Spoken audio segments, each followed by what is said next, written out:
Tatlı olmuyor. Hani حلیمات هم حسابی آبی نصابی.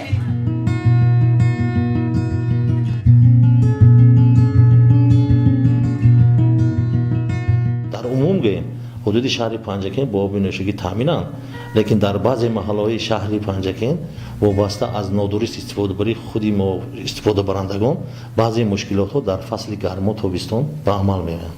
خودتون قضاوت کنید در فصل زمستان در همونجا فشار معتدل است با برابر گرم شوی هوا علاقه در تمام این سراسر در تمام جو پرابلمی همین نارسایی آب حس کرده میشه.